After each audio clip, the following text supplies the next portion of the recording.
Le Ore è il primo settimanale della nuova catena editoriale, un giornale di attualità, politica e varietà che sarà in edicola tutti i lunedì. Subito dopo, a conclusione di una lunga ricerca di mercato, un altro settimanale comparirà in edicola, Lei Donna, il giornale nuovo per la donna nuova.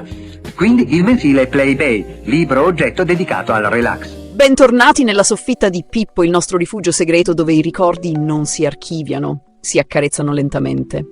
Oggi vi porto ad aprire un cassetto speciale di quelli che frusciano appena li tocchi, che profumano di carta stampata, di audacia e di libertà.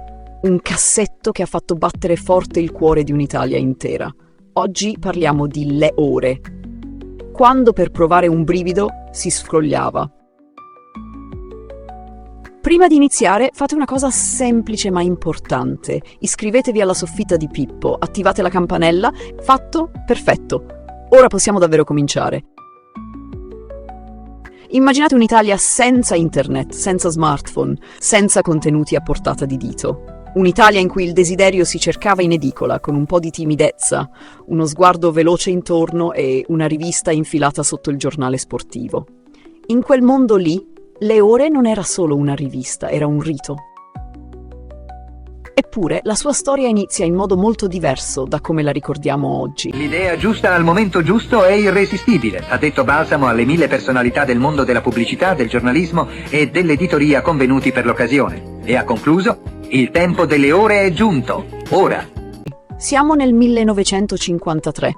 Quando Salvato Cappelli, Giuseppe Trevisani e Pasquale Prunas fondano Le Ore come rivista culturale e cinematografica, un prodotto modernissimo per l'epoca, costruito quasi interamente sulle immagini. Un giornale che raccontava il mondo attraverso la fotografia, anticipando di decenni il linguaggio visivo che oggi diamo per scontato. Sfogliando quelle prime pagine si incontravano volti destinati a diventare leggenda: Sofia Loren, Gina Lollobrigida, Claudia Cardinale. Non provocazione, ma eleganza, carisma, fascino puro. Le Ore diventa una vera palestra per fotografi e giornalisti del dopoguerra. Altro che semplice rotocalco. Col passare degli anni la rivista si arricchisce, cinema, sì, ma anche politica, letteratura, costume. Le Ore diventa uno specchio dell'Italia che cambia, che cresce, che inizia a guardarsi senza più abbassare gli occhi. Poi, nel 1967, il silenzio. La testata chiude, sembra la fine di tutto. E invece è solo una pausa prima del colpo di scena. Perché qui entra in scena Saro Balsamo. Editore visionario, provocatore naturale, uomo capace di intuire il desiderio prima ancora che il pubblico lo confessasse. Balsamo inventa i giornali per soli uomini, una sfida aperta alla censura e alle convenzioni sociali degli anni 60. Nel suo ufficio di Milano, Saro Balsamo, inventore della fortunatissima formula dei giornali per uomini, prepara un trapianto di curiosità sulla stanca industria editoriale italiana. Servendosi delle più aggiornate tecniche di produzione e dei migliori talenti, Saro Balsamo lancia ora sul mercato una nuova catena di rotocalchi con un apparato completamente nuovo. I suoi giornali sono programmati con i computer. Nascono testate come Men, ufficialmente pensate per un pubblico maschile, anche se, diciamolo sottovoce, le leggevano anche moltissime donne. La sua vita è un romanzo fatto di cadute e risalite, problemi giudiziari, l'allontanamento forzato, la clamorosa rottura con Adelina Tattilo, che gli sottrae la casa editrice. Ma Balsamo non si arrende. Si trasferisce a Milano, riparte da zero e acquisisce proprio Le Ore. Ed è qui che tutto cambia. Nel 1970 la rivista rinasce come Le Ore della settimana. Il tono è inizialmente morbido, allusivo, elegante, un erotismo suggerito fatto di atmosfere, sguardi, immaginazione. Ma il clima culturale sta mutando rapidamente. L'Italia degli anni 70 vive una trasformazione profonda. Cadono tabù, cambiano le leggi, si allargano i confini del consentito. Nel febbraio del 1977, con norme più permissive sul buon costume, Le Ore compie il grande salto e diventa una rivista a luci rosse, una svolta che segna un'epoca. Mancano immagini nazionali?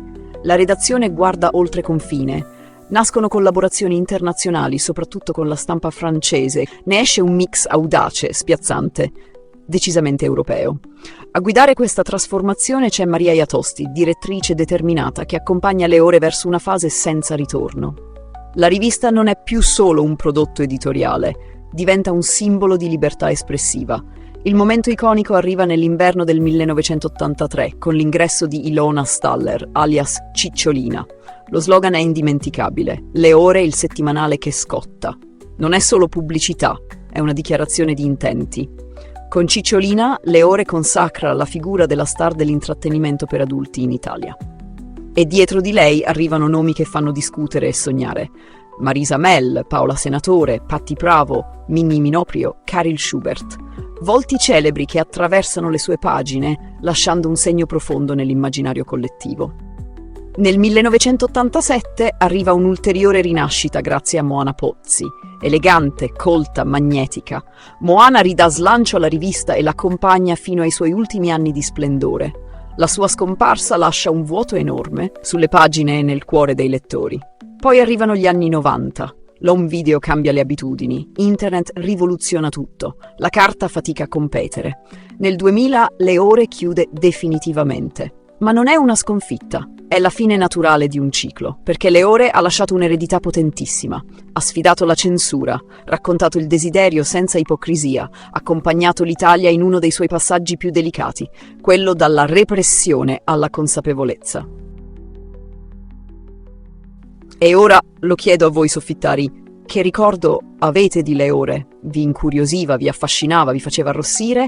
Scrivetemelo nei commenti, lasciate un like se questo viaggio vi è piaciuto e iscrivetevi alla soffitta di Pippo per non perdervi le prossime storie. Qui il tempo passa, sì, ma certi miti restano. Ci vediamo alla prossima, sempre qui, sempre in soffitta.